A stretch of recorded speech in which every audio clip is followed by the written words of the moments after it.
Hello good morning students. मित्रों આપણે last લેક્ચરમાં ચેપ્ટર નંબર 4 ની લાસ્ટ થિયરી જે છે નિયમિત વર્તુળાકાર ગતિ આ ટોપિકને લગતા બંને ઇમ્પોર્ટન્ટ ક્વેશ્ચન પૂર્ણ કરેલા છે। તો હવે મિત્રો આપણે ચેપ્ટરમાં આગળ વધીએ છીએ અને આ ટોપિકને લગતા ઉદાહરણ અને સ્વાધ્યાયના દાખલા તેમજ એમસીક્યુ સોલ્વ કરીએ છીએ। મિત્રો સૌપ્રથમ આપણે જોઈએ છીએ ઉદાહરણ 4.10 જેની રકમ આ પ્રમાણે છે।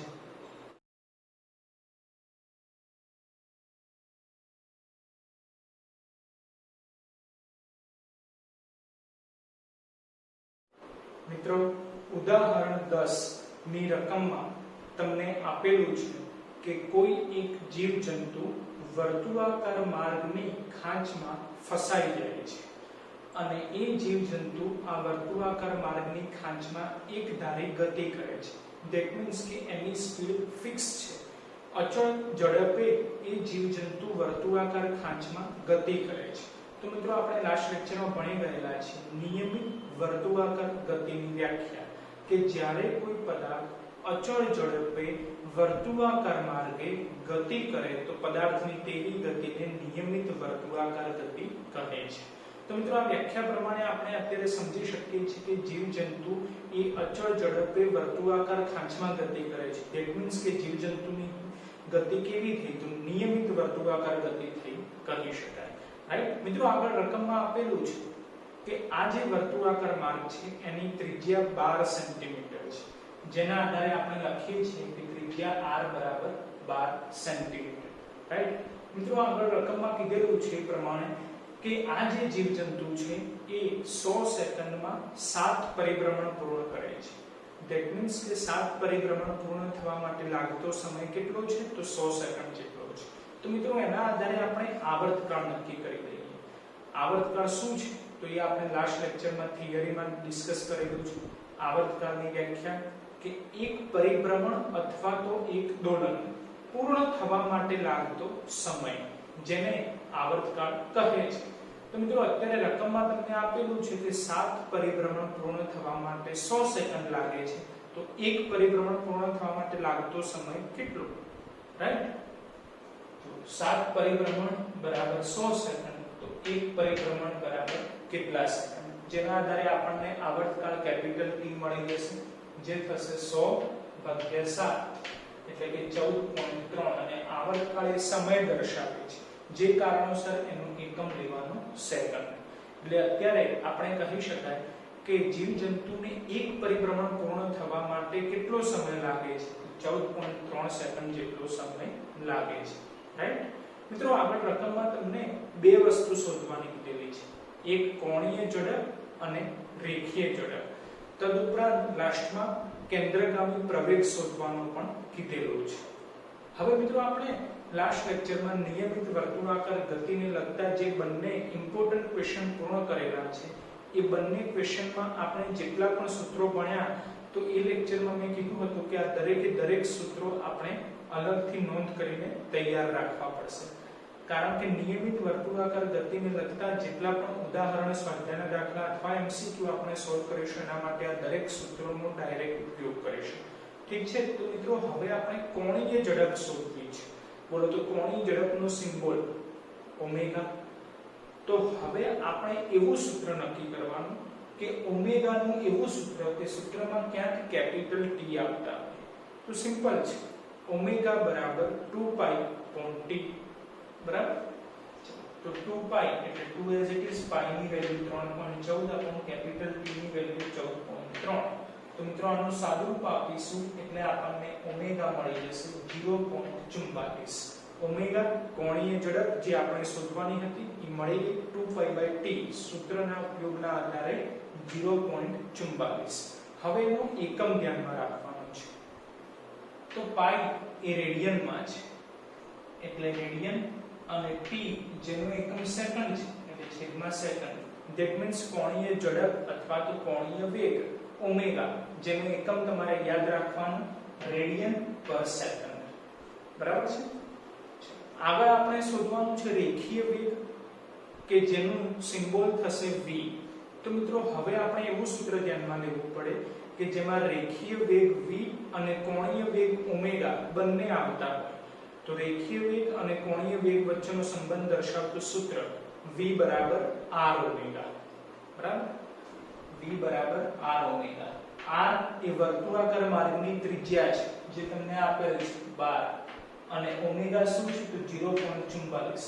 મિત્રો બંનેનો ગુણાકાર કરીએ એટલે 5.3 મળશે. તો રેખીય વેગ v મળી ગયા આપણને 5.3. પરંતુ ત્રિજ્યા r જે આપેલ છે સેન્ટીમીટરમાં હોવાથી વેગનો એકમ આપણે મીટર પર સેકન્ડની જગ્યાએ સેન્ટીમીટર પર સેકન્ડ વાપરીશું. રાઈટ, એટલે વેગનું એકમ સેન્ટીમીટર પર સેકન્ડ, કારણ કે ત્રિજ્યા સેન્ટીમીટરમાં છે. બરાબર છે. પછી આગળ મિત્રો આપણને કેન્દ્રગામી પ્રવેગ શોધવાનો કીધેલો છે અને એની દિશા નક્કી કરવાની છે. તો મિત્રો લાસ્ટ લેક્ચરમાં આપણે આ થિયરી ભણી ગયા ત્યારે ડિસ્કસ કર્યું હતું કે નિયમિત વર્તુળાકાર ગતિ દરમિયાન જે પ્રવેગ ઉદ્ભવે એ હંમેશા કેન્દ્ર તરફનો જ હોય. એટલે એ પ્રવેગની દિશા ફિક્સ જ હોય. કઈ દિશા તો કેન્દ્ર તરફની. માટે જ આપણે એને કયો પ્રવેગ કહીએ છીએ? કેન્દ્રગામી પ્રવેગ કહીએ છીએ. રાઈટ, એટલે દિશા તો ફિક્સ જ થઈ ગઈ. તો હવે એનું મૂલ્ય શોધવાનું છે. તો મૂલ્ય શોધવા માટે આપણી પાસે સૂત્ર છે કેન્દ્રગામી પ્રવેગ AC = v²/r. Right, AC = v²/r. તો v² તો v આપણે શોધેલા છે 5.3 એનો વર્ગ છેદમાં r આપેલ છે 12 સેન્ટીમીટર. મિત્રો આનું સાદુરૂપ આપીએ એટલે કેન્દ્રગામી પ્રવેગ આપણને મળી જશે 2.34. પરંતુ એ જ રીતે કે ત્રિજ્યાનો એકમ સેન્ટીમીટર છે, જે કારણોસર પ્રવેગનું એકમ આપણે મીટર પર સેકન્ડ સ્ક્વેર નહીં વાપરીએ, એની જગ્યાએ સેન્ટીમીટર પર સેકન્ડ સ્ક્વેર લખવો પડશે. બરાબર, એટલે કેન્દ્રગામી પ્રવેગ AC જે મળે છે 2.34 જેનું એકમ સેન્ટીમીટર પર સેકન્ડ સ્ક્વેર. રાઈટ મિત્રો, હવે આપણે જોઈએ છીએ સ્વાધ્યાય 4.17 જેની રકમ આ પ્રમાણે છે.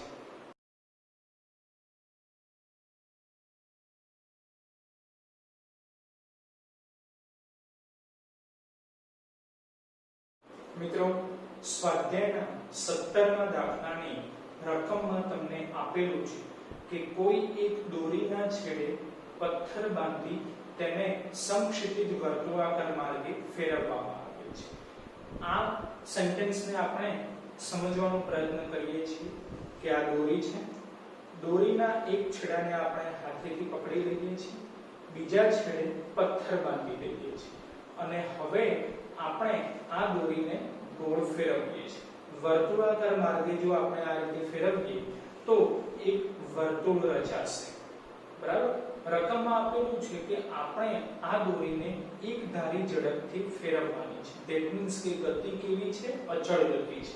તો મિત્રો હમણાં જ આપણે ડિસ્કસ કર્યું નિયમિત વર્તુળાકાર ગતિ, જેની વ્યાખ્યામાં આપણે જોઈ ગયા કે જ્યારે પદાર્થ અચળ ઝડપે વર્તુળાકાર માર્ગે ગતિ કરે તો પદાર્થની તેવી ગતિને નિયમિત વર્તુળાકાર ગતિ કહે છે. તો અત્યારે આપણે સમજી શકીએ છીએ રકમ પરથી કે આપેલ ગતિ નિયમિત વર્તુળાકાર ગતિ છે. અને આપણે એ પણ જોઈ શકીએ છીએ કે દોરીના છેડે પથ્થર બાંધીને આપણે એને આ પ્રમાણે ગોળ ફેરવીએ તો દોરીની લંબાઈ એ જ આ વર્તુળાકાર માર્ગની ત્રિજ્યા બનશે. તો મિત્રો રકમમાં તમને દોરીની લંબાઈ 80 સેન્ટીમીટર આપેલી છે, જેના આધારે આપણે સમજી શકીએ કે જે વર્તુળાકાર માર્ગ છે એની ત્રિજ્યા 80 સેન્ટીમીટર છે. તો આપણે લખી દઈએ છીએ ત્રિજ્યા r બરાબર 80 સેન્ટીમીટર. રાઈટ મિત્રો, આગળ રકમમાં આપેલું છે કે 14 પરિભ્રમણ પૂર્ણ થવા માટે 25 સેકન્ડ જેટલો સમય લાગે છે. તો મિત્રો એના આધારે આપણે આવર્તકાળ નક્કી કરી દઈએ. આવર્તકાળ એટલે કે એક પરિભ્રમણ પૂર્ણ થવા માટે લાગતો સમય, જેનો સિમ્બોલ આપણે કેપિટલ T લઈએ છીએ. તો મિત્રો રકમમાં આપેલું છે એ પ્રમાણે આપણે પદ ધ્યાનમાં લઈએ છીએ કે 14 પરિભ્રમણ માટે 25 સેકન્ડ જેટલો સમય લાગે છે. તો એક પરિભ્રમણ માટે લાગતો સમય કેટલો? રાઈટ, તો સિમ્પલ આપણને કેપિટલ T મળી જશે. આવર્તકાળ જે થશે 25 ભાગ્યા 14 એટલે કે 1.8 અને કેપિટલ T એનો એકમ સેકન્ડ. બરાબર, એટલે આવર્તકાળ મળી ગયો. તો મિત્રો આગળ રકમમાં શોધવાનું કીધેલું છે કેન્દ્રગામી પ્રવેગનું મૂલ્ય અને દિશા. તો મિત્રો સિમ્પલ છે કે આપણે થિયરીમાં ભણી ગયા એ પ્રમાણે કે નિયમિત વર્તુળાકાર ગતિ દરમિયાન જે પ્રવેગ ઉદ્ભવે છે એની દિશા ફિક્સ જ હોય અને કઈ છે તો કેન્દ્ર તરફની હોય, કારણ કે એનું નામ જ છે કેન્દ્રગામી પ્રવેગ, રાઈટ. એટલે દિશા તો ફિક્સ જ છે કેન્દ્ર તરફની. તો હવે એનું મૂલ્ય શોધવાનું છે, રાઈટ. તો મિત્રો કેન્દ્રગામી પ્રવેગનું મૂલ્ય શોધવા માટે આપણે સૌપ્રથમ આવૃત્તિ ફાઇન્ડ આઉટ કરી દઈએ, કારણ કે આપણી જોડે આવર્તકાળ છે. તો સિમ્પલ છે કે આવર્તકાળ અને આવૃત્તિ એકબીજાના વ્યસ્ત છે એવું આપણે થિયરીમાં ભણી ગયેલા છે. તો એના આધારે આપણે આવૃત્તિનું સૂત્ર એપ્લાય કરીએ છીએ કે આવૃત્તિ f એ આવર્તકાળનો વ્યસ્ત છે, એટલે સૂત્ર થશે 1/t. તો 1/t જે છે 1.8 એટલે 1/1.8 જેનો આન્સર આવશે 0.56, બરાબર. અને આવૃત્તિ એ આવર્તકાળનો વ્યસ્ત હોવાથી એનો એકમ સેકન્ડ ઇન્વર્સ થશે, બરાબર. એટલે ફ્રીક્વન્સી એટલે કે આવૃત્તિ f જેનું મૂલ્ય 0.56 સેકન્ડ ઇન્વર્સ આપણને મળ્યું.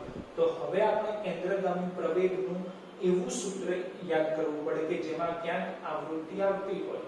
તો આપણે લાસ્ટ લેક્ચરમાં ભણી ગયા છીએ કેન્દ્રગામી પ્રવેગનું એવું સૂત્ર કે જેમાં ક્યાંક આવૃત્તિ f આવતી હોય, જે છે AC બરાબર 4π2Rf². તો હવે સિમ્પલ દરેક વેલ્યુઝ મૂકવાની છે, સાદુરૂપ આપવાનું છે. જેમ કે 4 as it is π² એટલે કે 3.14 નો વર્ગ, r એટલે કે 80, f² એટલે કે 0.56 નો વર્ગ. મિત્રો સિમ્પલ આનું સાદુરૂપ કેલ્ક્યુલેટર વડે આપવાનું. તો કેન્દ્રગામી પ્રવેગ AC નો આન્સર આવશે 989.43 અને ત્રિજ્યાનો એકમ સેન્ટીમીટર હોવાથી પ્રવેગનો એકમ પણ સેન્ટીમીટર પર સેકન્ડ સ્ક્વેર મળશે. પરંતુ જો આ એકમ આપણે સેન્ટીમીટર પર સેકન્ડ સ્ક્વેર જે CGS એકમ રાખ્યો છે એને MKS માં કન્વર્ટ કરવો હોય એટલે કે મીટર પર સેકન્ડ સ્ક્વેર બનાવવો હોય તો સેન્ટીમીટરમાંથી મીટરમાં જવા માટે આપણે આન્સરને 100 વડે ડિવાઈડ કરવા પડે, રાઈટ. એટલે આને 100 વડે ડિવાઈડ કરી દઈએ એટલે કે 2 પોઈન્ટ લેફ્ટ હેન્ડ સાઈડ ખસવું પડે. તો સિમ્પલ 9.89 થઈ જાય. તો મિત્રો સાર્થક અંકનો ઉપયોગ કરી અને 89 ની જગ્યાએ 9 લખી શકીએ, જેના આધારે કેન્દ્રગામી પ્રવેગ AC નો એકમ થઈ જશે મીટર પર સેકન્ડ અને આન્સર થઈ જશે 9.9 મીટર પર સેકન્ડ સ્ક્વેર. મિત્રો આપણે આ બંનેમાંથી કોઈ પણ આન્સર રાખી શકીએ છીએ, સેન્ટીમીટર પર સેકન્ડ સ્ક્વેર અથવા મીટર પર સેકન્ડ સ્ક્વેર. બંનેમાંથી જે આન્સર આપણે લખવો હોય લખી શકીએ છીએ, બરાબર છે. મિત્રો હવે આપણે જોઈએ છીએ સ્વાધ્યાય 4.18 જેની રકમ આ પ્રમાણે છે.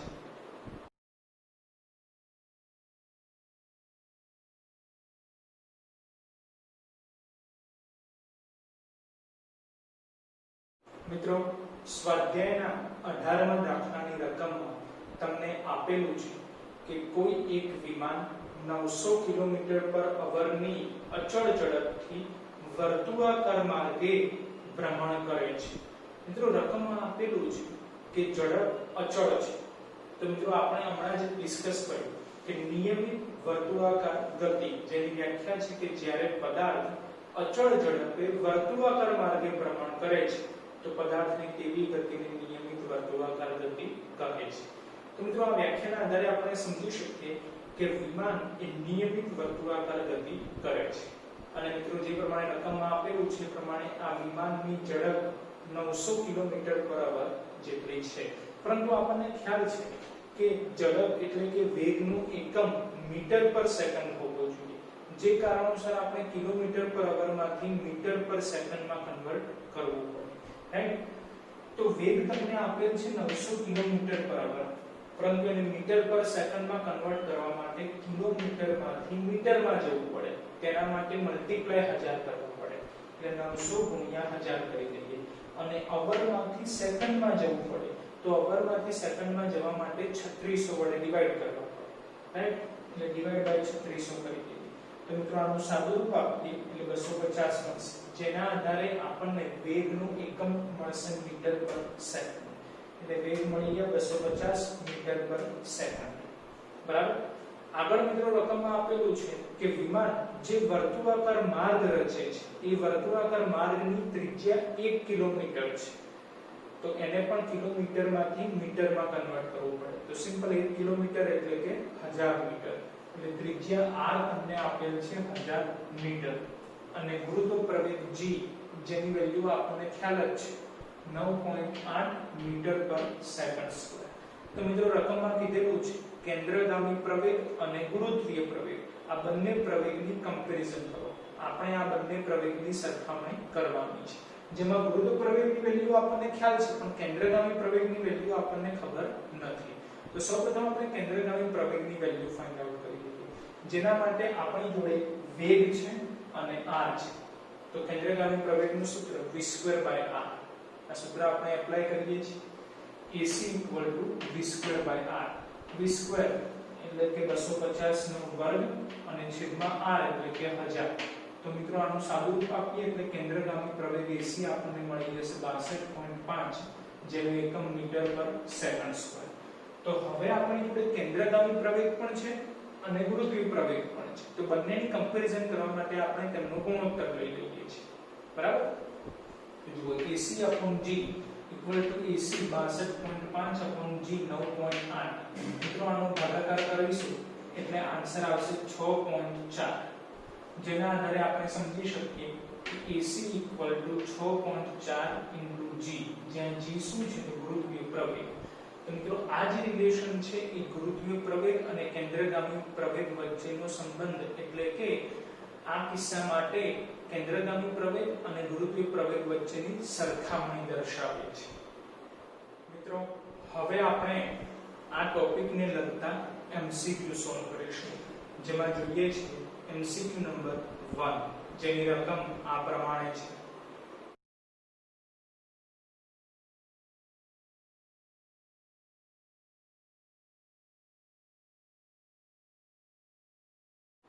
મિત્રો ફર્સ્ટ MCQ ની રકમમાં તમને આપેલું છે કે કોઈ એક કણ નિયમિત વર્તુળાકાર ગતિ કરે છે. તો આ વર્તુળાકાર માર્ગની ત્રિજ્યા તમને આપેલી છે જે છે 5 સેન્ટીમીટર એટલે r = 5 સેન્ટીમીટર અને કણની ઝડપ પણ તમને આપેલી છે જે છે 10 સેન્ટીમીટર પર સેકન્ડ. એટલે વેગ v = 10 સેન્ટીમીટર પર સેકન્ડ. તો આપણે આ નિયમિત વર્તુળાકાર ગતિ માટે કણનો કેન્દ્રગામી પ્રવેગ એટલે કે AC ફાઇન્ડ આઉટ કરવાનો છે. તો સિમ્પલ છે કેન્દ્રગામી પ્રવેગનું એવું સૂત્ર કે જેમાં v અને r આવતા હોય. તો v²r. તો કેન્દ્રગામી પ્રવેગ AC = v²r. v² એટલે કે 10 નો વર્ગ છેદમાં r એટલે કે 5. જો તમે જોઈ શકો છો કે r અને વેગ બંને સેન્ટીમીટરમાં છે એટલે કોઈ કન્વર્ઝેશન આપણે કરવાની જરૂર નથી. બરાબર? તો 10 નો વર્ગ 100/5 એટલે કે 20 અને આ બંને સેન્ટીમીટરમાં હોય તો જે પ્રવેગ મળે એનો એકમ પણ સેન્ટીમીટર પર સેકન્ડ સ્ક્વેર મળશે. રાઈટ? એટલે અત્યારે આન્સર થશે પ્રવેગ AC = 20 સેન્ટીમીટર પર સેકન્ડ સ્ક્વેર. મિત્રો હવે આપણે જોઈએ છીએ MCQ નંબર 2 જેની રકમ આ પ્રમાણે છે.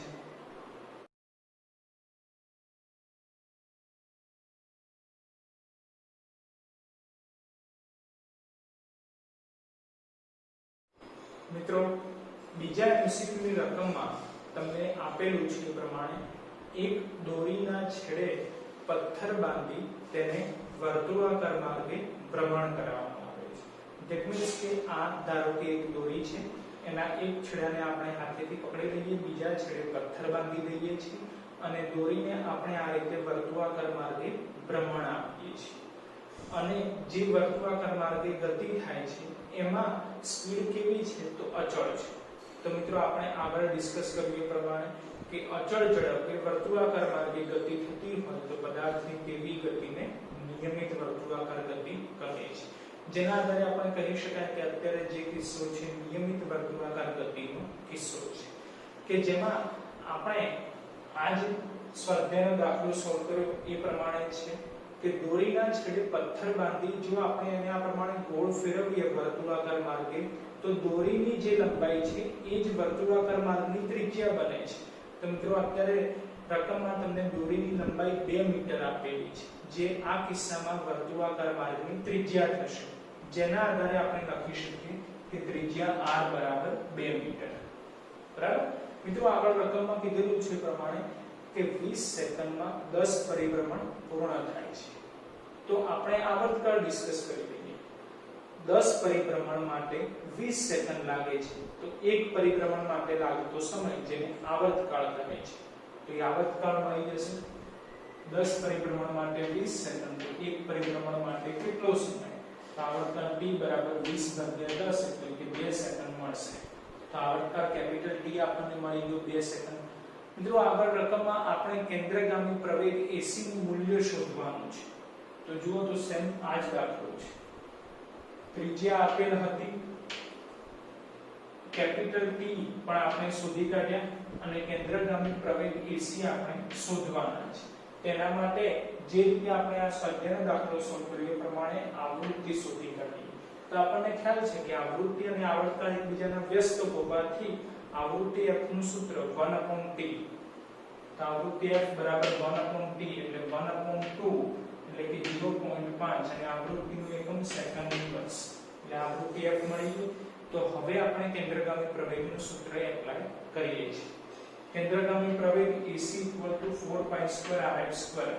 તો 4π² એટલે કે 3.14 નો વર્ગ, r એટલે કે 2 અને h² એટલે કે 0.5 નો વર્ગ.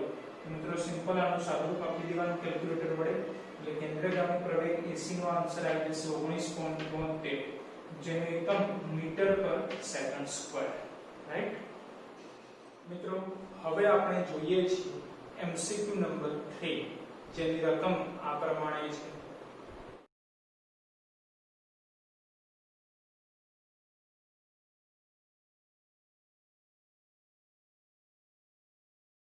મિત્રો, ત્રીજા MCQ ની રકમમાં તમને આપેલું છે કે નિયમિત વર્તુળાકાર ગતિના કિસ્સામાં કેન્દ્રગામી પ્રવેગમાં જો રેખીય વેગ બમણો કરવામાં આવે અને ત્રિજ્યા પણ બમણી કરવામાં આવે તો કેન્દ્રગામી પ્રવેગના સૂત્રમાં શું ચેન્જ આવે છે આપણે નક્કી કરવાનું છે. તેના માટે આપણે કેન્દ્રગામી પ્રવેગનું સૂત્ર ધ્યાનમાં લઈએ છીએ, જેને આપણે પ્રારંભિક કેન્દ્રગામી પ્રવેગ કહી દઈએ, એટલે કે જેમાં કોઈ પણ પ્રકારનો ચેન્જ આપણે કરેલો નથી, જે છે AC v²/r. રાઈટ મિત્રો, રકમમાં કીધું છે પ્રમાણે કે હવે વેગ બમણો કરવાનો છે, એટલે કે v = 2v લેવાના છે. ત્રિજ્યા પણ બમણી કરવાની છે, એટલે કે r = 2r લેવાના છે. તો જે કેન્દ્રગામી પ્રવેગ મળે છે એ શોધો. ધારો કે કેન્દ્રગામી પ્રવેગનો સિમ્બોલ આપણે AC' લઈએ છીએ, તો AC' સૂત્ર એક થશે v²/r, પરંતુ v ની જગ્યાએ શું લખવાનું છે? 2v એટલે 2v નો વર્ગ upon r, પણ r ની જગ્યાએ શું લખવાનું? 2r. રાઈટ? ચલો, 2v નો હોલ સ્ક્વેર છે, ધેટ મીન્સ કે 2 નો વર્ગ 4 v² upon 2r. બરાબર છે? બોલો 4/2 એટલે કે 2 થઈ જશે, તો 2 અને v²/r બોલો v²/r કોનું સૂત્ર છે? તો AC નું સૂત્ર છે, જે કારણોસર આપણે 2AC લખી શકીએ છીએ. ધેટ મીન્સ કે AC' = 2AC. જે AC' શું છે? તો નવો કેન્દ્રગામી પ્રવેગ છે, અને AC શું છે? તો પ્રારંભિક કેન્દ્રગામી પ્રવેગ છે. ધેટ મીન્સ કે નવો કેન્દ્રગામી પ્રવેગ એ પ્રારંભિક કેન્દ્રગામી પ્રવેગ કરતા 2 ગણો એટલે કે બમણો મળે છે. મિત્રો, હવે આપણે જોઈએ છીએ MCQ નંબર 4, જેની રકમ આ પ્રમાણે છે.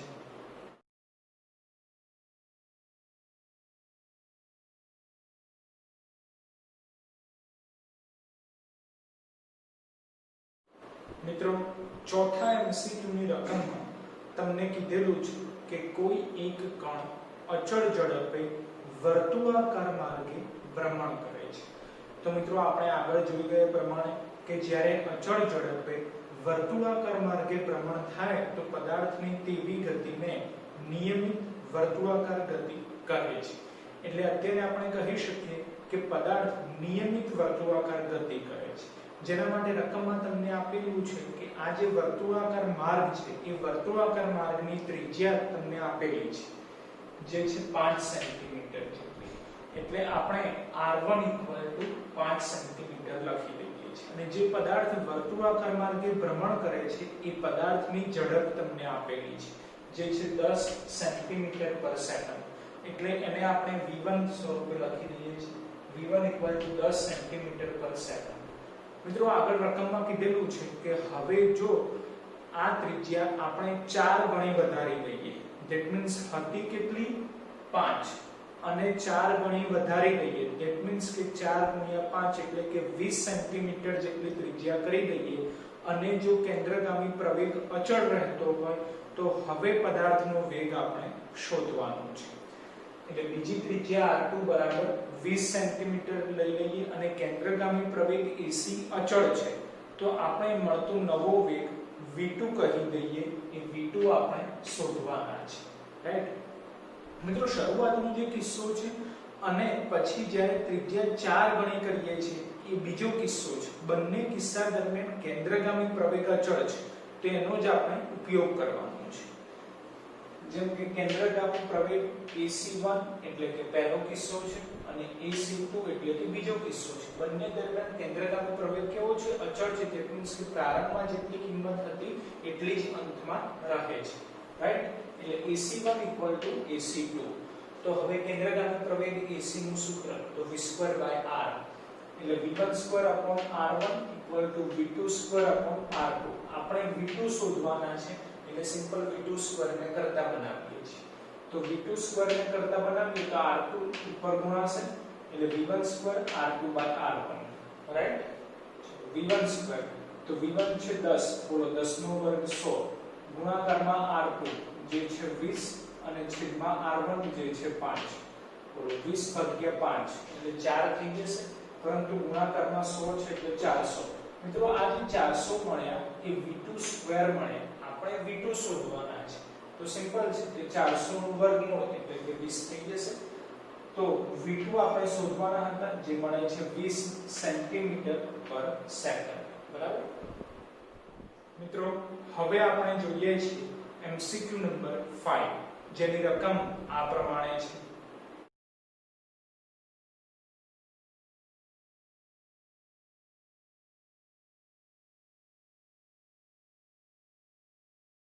મિત્રો પાંચમા MCQ ની રકમમાં તમને આપેલું છે કે ઘડિયાળના સેકન્ડ કાંટાની લંબાઈ 5 સેન્ટીમીટર છે।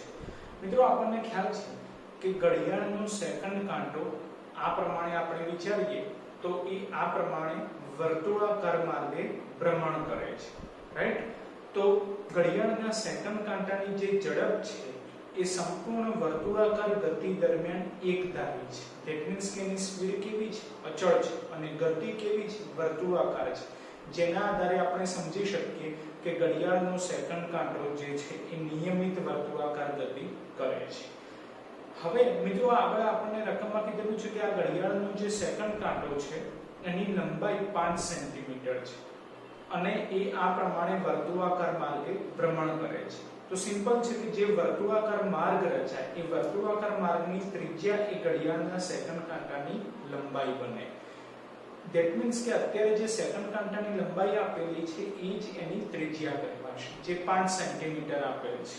તો એના આધારે આપણે ત્રિજ્યા r લખી દઈએ છીએ 5 સેન્ટીમીટર। તો મિત્રો રકમમાં તમને કીધેલું છે કે ઘડિયાળના એટલે કે સેકન્ડ કાંટાની કિનારી ઉપર ક્યાંક એક પદાર્થ આપેલો છે તો એ પદાર્થ પણ આ રીતે વર્તુળાકાર માર્ગે ભ્રમણ કરશે એવું આપણે કહી શકીએ। તો એના માટે કેન્દ્રગામી પ્રવેગનું મૂલ્ય આપણે શોધવાનું છે એટલે કે AC આપણે શોધવાનું છે, રાઈટ। હવે મિત્રો આપણને સેકન્ડ કાંટાની લંબાઈ આપેલી છે તો સેકન્ડ કાંટા માટે આપણે આવર્તકાળ નક્કી કરી દઈએ। મિત્રો આવર્તકાળ શું છે તો આપણને ખ્યાલ છે કે એક પરિભ્રમણ પૂર્ણ થવા માટે લાગતો સમય, તો સિમ્પલ છે કે ઘડિયાળનો કાંટો જો આ રીતે સેકન્ડ કાંટો 12 ઉપર હોય તો પાછો વર્તુળાકાર માર્ગે ભ્રમણ કરીને એ જ સેકન્ડ કાંટો ગોળ ફરીને 12 ઉપર આવે છે તો એક ભ્રમણ પૂર્ણ થયું કહેવાય। આ એક ભ્રમણ દરમિયાન કાપેલું એટલે કે થયેલો કુલ સમય કેટલો છે આપણે નક્કી કરવાનું છે। તો બોલો ઘડિયાળનો સેકન્ડ કાંટો 12 ઉપરથી ગોળ ફરીને 12 ઉપર આવે એ દરમિયાન સમય કેટલો પસાર થાય તો સિમ્પલ છે, સેકન્ડ કાંટો છે ધેટ મીન્સ કે 12 ઉપરથી 12 ઉપર આવે એટલે એક ભ્રમણ પૂર્ણ થાય તે દરમિયાન 1 મિનિટ જેટલો સમય પસાર થાય, અને જો 1 મિનિટ હોય તો એને સેકન્ડમાં કન્વર્ટ કરીએ તો 60 સેકન્ડ થઈ જશે. એટલે સેકન્ડ કાંટા માટે આવર્તકાળ મિત્રો તમારે ડાયરેક્ટ યાદ રાખી લેવો, રાઈટ, કે જેથી પરીક્ષાનો સમય થોડો બચી જાય. કે સેકન્ડ કાંટા માટે આવર્તકાળ કેપિટલ T બરાબર 60 સેકન્ડ જેટલો હોય છે. એટલે T બરાબર 60 સેકન્ડ. મિત્રો કેપિટલ T આવર્તકાળ મળી ગયા, તેની ઉપરથી આપણે આવૃત્તિ શોધી કાઢીએ. આવૃત્તિ એ આવર્તકાળનો વ્યસ્ત છે. એટલે ફ્રીક્વન્સી f = 1/t એટલે કે 1/60 જે થશે 0.016 અને આવૃત્તિનો એકમ સેકન્ડ ઇન્વર્સ. મિત્રો આવૃત્તિ મળી તો હવે આપણે કેન્દ્રગામી પ્રવેગ AC શોધવાનું સૂત્ર આપણે જાણીએ છીએ 4π2Rf². તો કેન્દ્રગામી પ્રવેગ AC = 4π2Rf². 4 as it is, π² એટલે 3.14 નો વર્ગ, r તમને આપેલા છે 5, f આપણે નક્કી કરી દીધા 0.16 પણ એનો વર્ગ છે. મિત્રો આ દરેકનું ગુણાકાર કરીને સાદું રૂપ આપીએ એટલે આપણને કેન્દ્રગામી પ્રવેગ AC એપ્રોક્સિમેટલી 0.050 મળે છે, જેનો એકમ થશે cm/s², રાઈટ. મિત્રો હવે આપણે જોઈએ છીએ MCQ નંબર 6 જેની રકમ આ પ્રમાણે છે.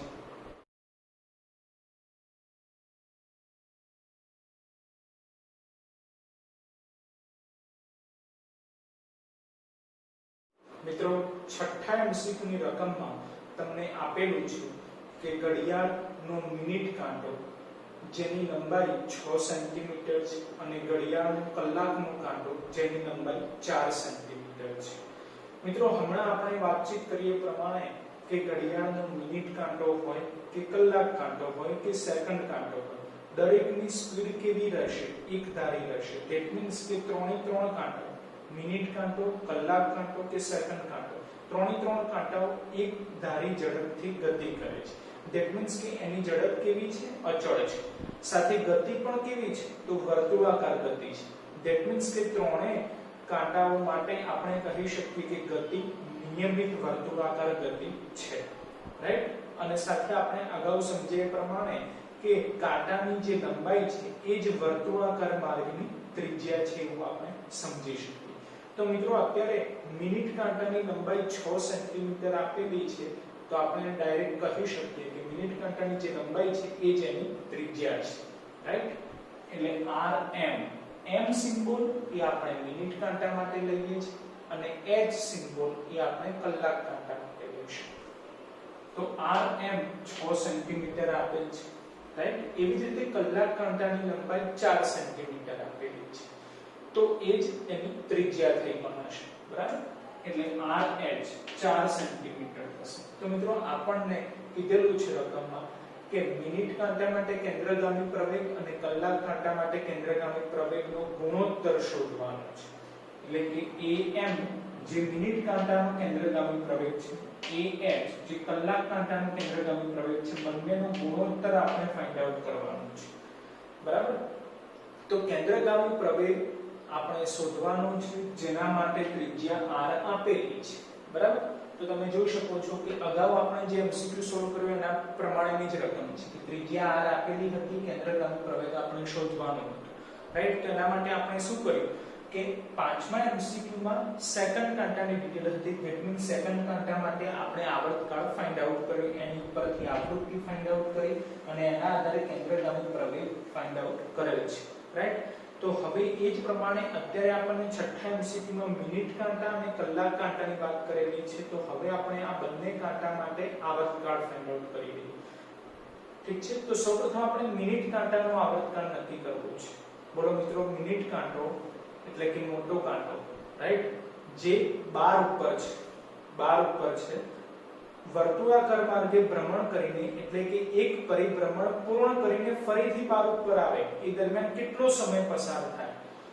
મોટો કાંટો એટલે કે મિનિટ કાંટો 12 ઉપરથી વર્તુળાકાર માર્ગે ભ્રમણ કરીને ફરીથી 12 ઉપર આવે છે, એ દરમિયાન 1 કલાક જેટલો સમય પસાર થાય છે, જેને કહેવાશે મિનિટ કાંટાનો આવર્તકાળ, જે થશે 1 કલાક જેટલો. એટલે TM 1 અવર આપણે લખીએ છીએ. એકમ આપણે અવર જ રાખીએ છીએ, રાઈટ?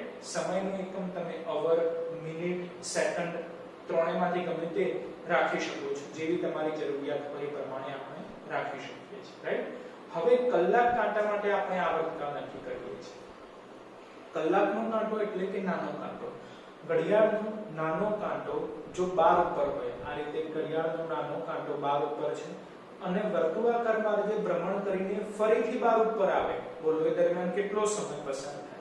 તો ઘડિયાળનો નાનો કાંટો 12 ઉપરથી ફરીથી 12 ઉપર આવે તો મિત્રો 12 કલાક પસાર થાય, એટલે કે 12 AM થી 12 PM થઈ જાય, રાઈટ?